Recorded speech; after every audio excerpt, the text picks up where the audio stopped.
Krishna, I am depressed. My body feels weak. I can hear my heart beating and my mouth feels numb. I want to give up. I cannot do this. My friend, your emotions have taken over your intellect. What you know is not real, and what is real has been shadowed with doubt. You have lost focus. As long as you have breath in your lungs, you cannot give up. You have been placed here to carry out a purpose. Struggle is a part of this human experience. Without it, you will not understand the truth of your higher self. Continue with what you are here to do and become an inspiration to humanity.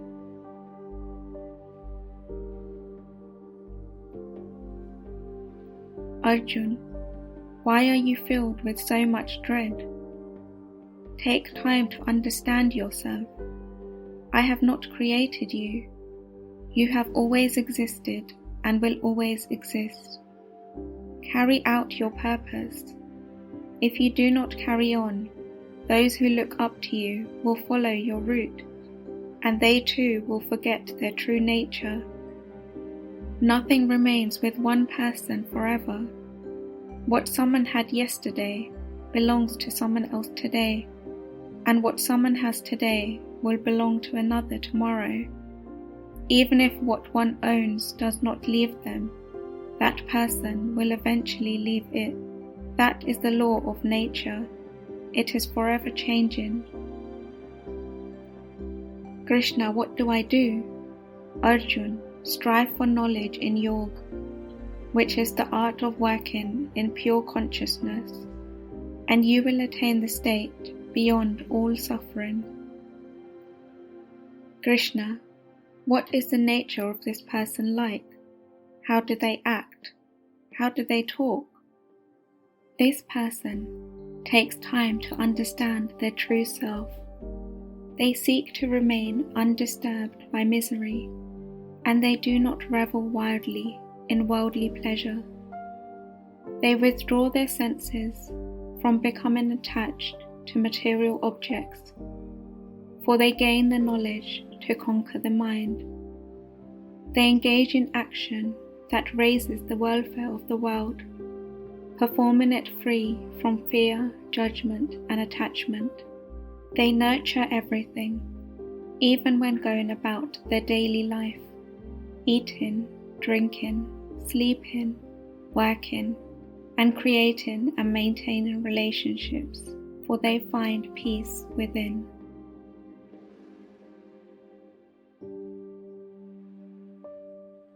I surrender to you, Krishna. Give me the knowledge I need, for you have wisdom in you. Why worry over what you cannot control? Karma will happen as is written. And why worry over what you can control? For you already know what to do. So what is the use of worrying in any case? Just do what you need to without lust, greed, or anger, and let the results determine themselves. Sometimes you think you are doing the wrong thing, but if your intentions are pure, then it is not wrong. However, when your intentions are impure, even noble deeds are tainted. Those whose actions benefit humanity are performed with much sacrifice. Some sacrifice their time, some sacrifice the ways of the world, without a care for wins or losses. They simply work towards a goal. Such action yields eternal rewards. Never seek to do what another is doing out of greed for what they have. Your actions may be imperfect, but they are perfect for you.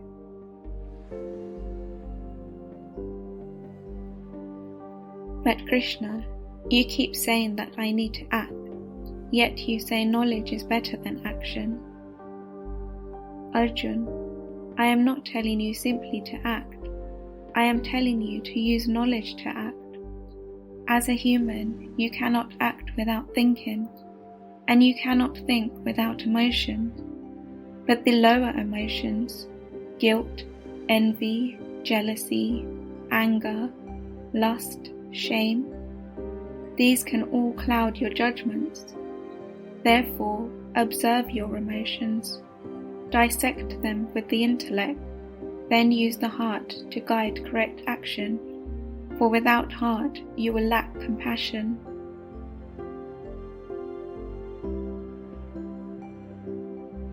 Okay, Krishna, you say that knowledge is divine and selfless action is divine, but which of them is better? Many think they are different, but actually, knowledge of the soul and practice of action are the same. As long as action is not taken for selfish reward, you may use it to reach your goals. Learn the art of both action and spiritual knowledge. The former benefits the world, and the latter benefits you. The ones who understand spiritual knowledge understand the path to bliss, as whatever they do, they devote themselves to the action. They do what they need with love and compassion, yet they remain detached to the action itself, and they do not seek praise, nor do they shy away from blame, which stems from the said action.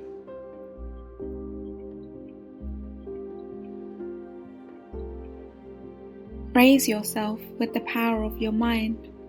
Don't doubt yourself, for the one who has controlled the mind becomes a friend.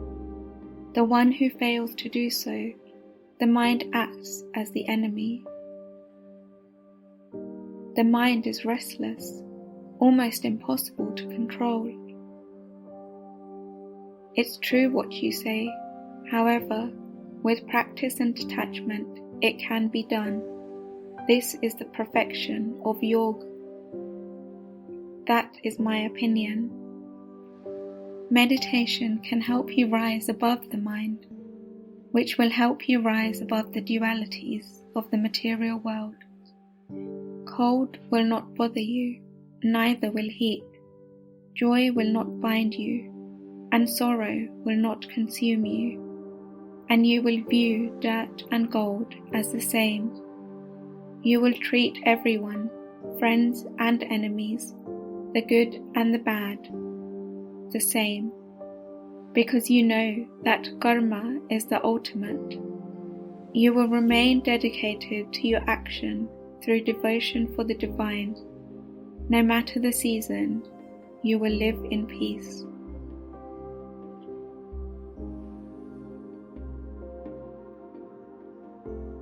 The universe is made up of two components, the material manifestation of all that is, and the spiritual energy of all that is. I am both, Arjun. I am all of it, everything within and everything without. I am the personal manifestation of the unseen. People who want knowledge and love and shelter from stress and anxieties all come to me, and those who seek me for knowledge want nothing. These souls are rare. They are not even themselves.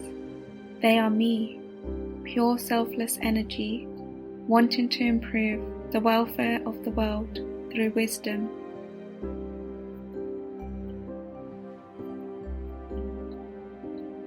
What is the truth of this universe?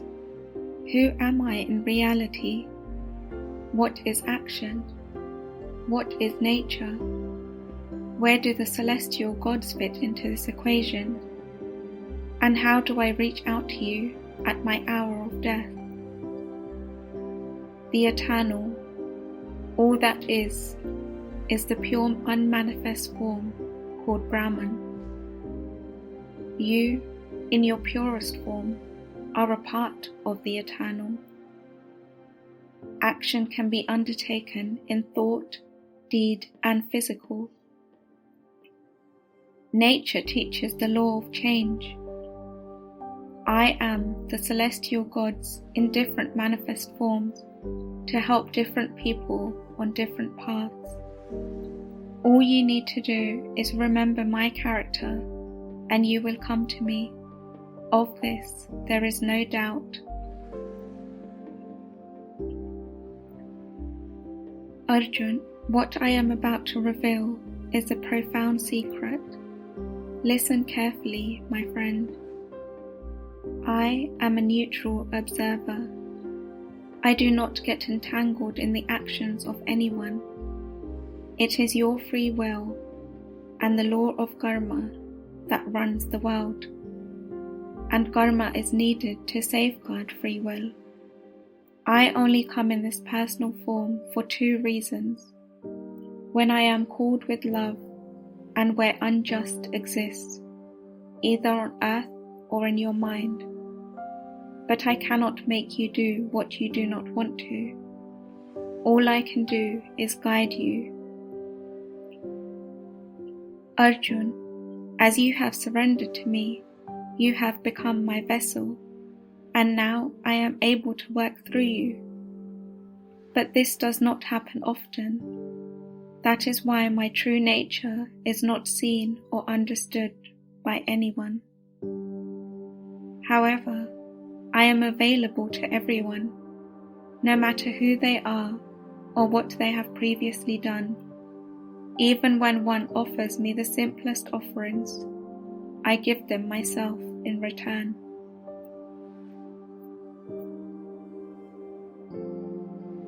Krishna, I do see the divine in you, but please tell me more about who you are. Arjun, of course I will tell you, but know that what I describe to you is not even a single fraction of who I am. I am the soul. I am light. I am the ruler of heaven. I am the noble warrior Ram. I am the holy waters. I am the ancient scriptures. I am Shiva, the destroyer. I am Brahma, the creator. I am the moon. I am the mind, and I am the consciousness. I am the wind. I am death. I am the god of love. I am the feminine qualities. I am eternity. There is no end to my opulence. All that is beautiful and grand is a spark of me.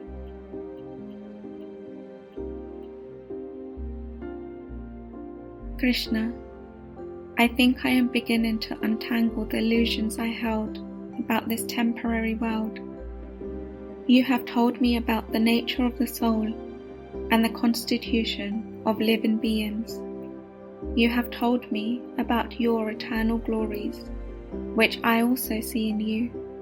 But now, I wish to see your divine cosmic form. Please, will you reveal it to me? If you think I am strong enough to behold it, please reveal your eternal self. Arjun, you have loved me out of your free will.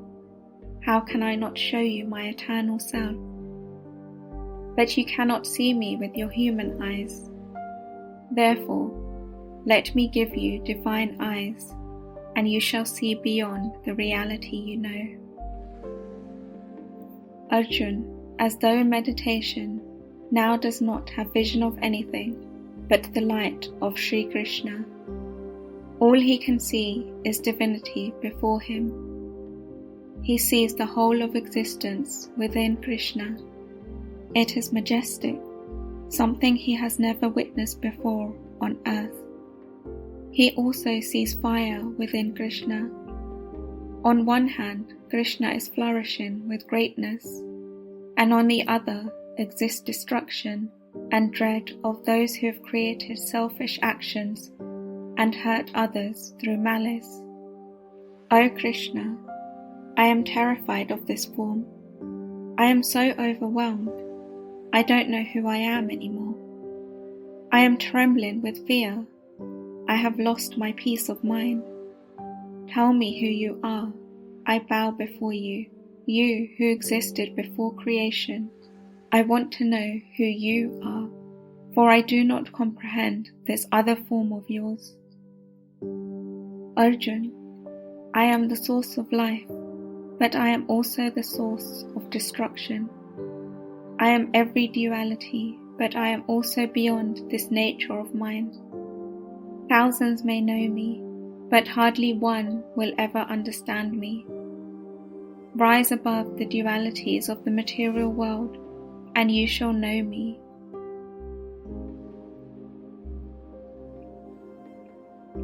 Krishna, of those who worship you as a personal God, and those who worship the formless aspect of God, whom do you consider to be more perfect in reaching Yoga? It is difficult to worship the unmanifest, because it is without characteristics. Thus, it is not easy to gain and understand truthful knowledge from. Therefore, Arjun, surrender your mind to my personal form. If you cannot do this, then practice trying to remember my characteristics. If you cannot do this, then whatever you work for, do it for the truth. As you perform this service, you will become closer to the perfection of Yoga. And if you cannot dedicate your action to me, then at least do not think of the fruits of your action. Be still in yourself. Know yourself.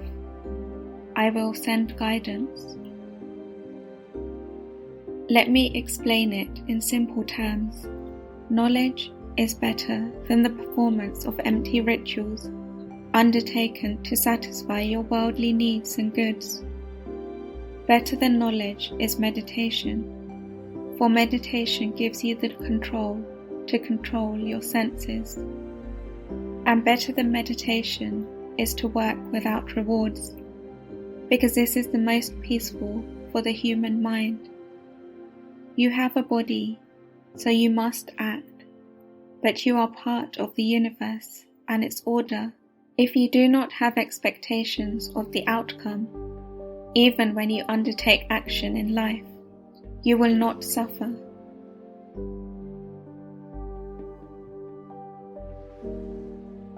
What exactly is the relationship between nature and the soul?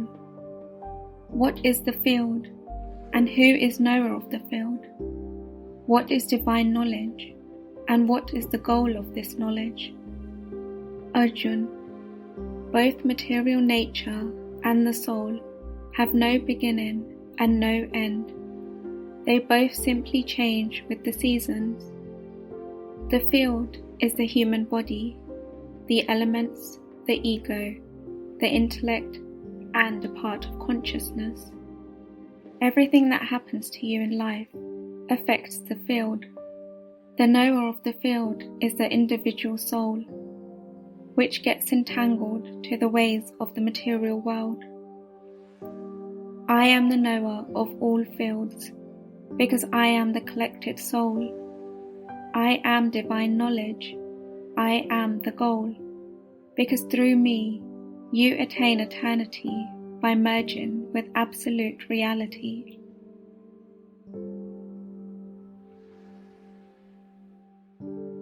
Arjun, let me explain it once more.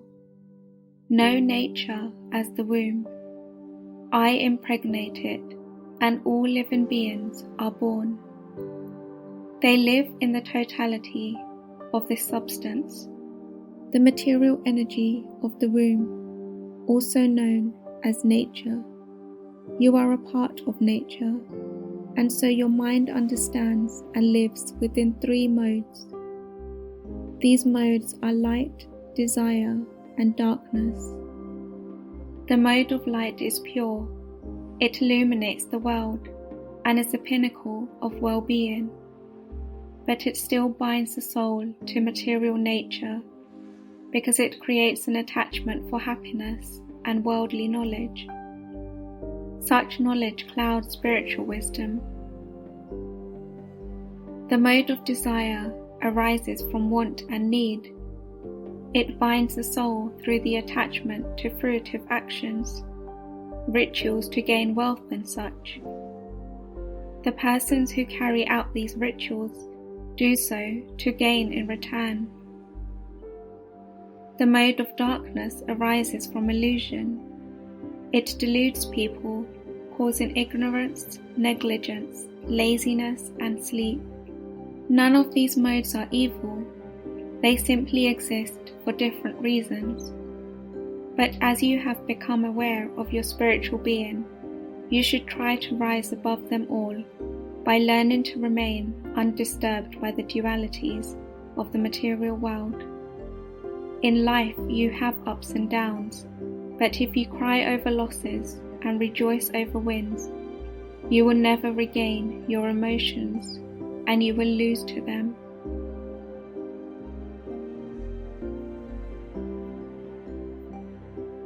Arjun, the roots of a sacred fig tree grow above and its branches below.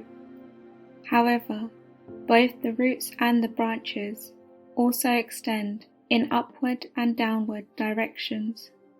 How the buds on this tree grow depend on the action.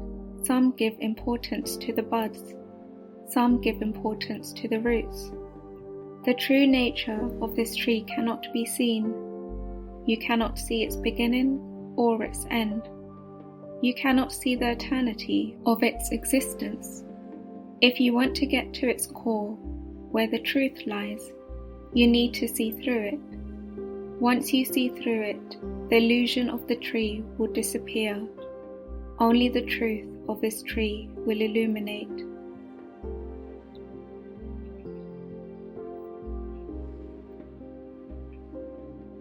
Arjun, the one endowed with the divine nature, possesses courage.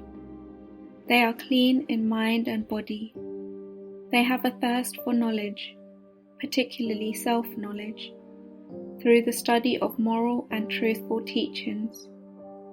They are modest and have compassion towards every living creature. They know and speak the truth.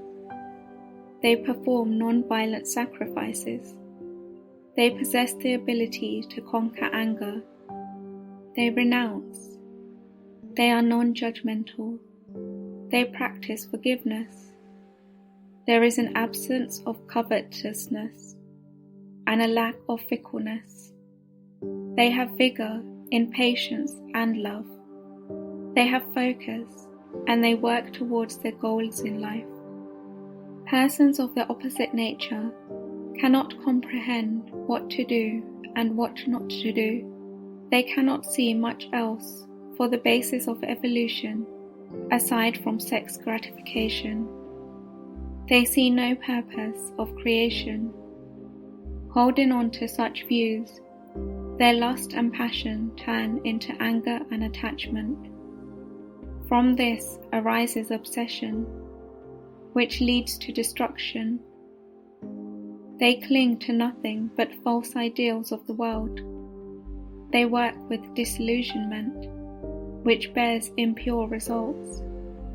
Until death catches up with them, they remain entangled in endless anxieties. For them, wealth is the highest purpose of life.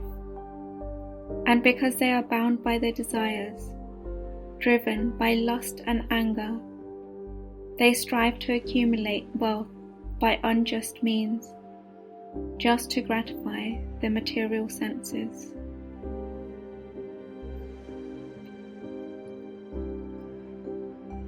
Krishna, what about people who disregard religion but worship with faith? Are they acting in light, desire, or darkness? Arjun, everyone is born with faith, but becoming conditioned by life, they fall into one of those modes. Everything in the material world is created in the mind, as is one's faith. Everyone has the same version of faith, but they believe in different things. Some in the celestial gods, some in malevolent spirits, and some in ghosts and ghouls. Each has their way of being, how they eat, how they give to charity, how they love. All depends on which mode they reside in. They can, of course, change modes if they wish. They can renounce and sacrifice and come into light. They can even go beyond it. But one must have some desire for divine knowledge to cross the boundaries.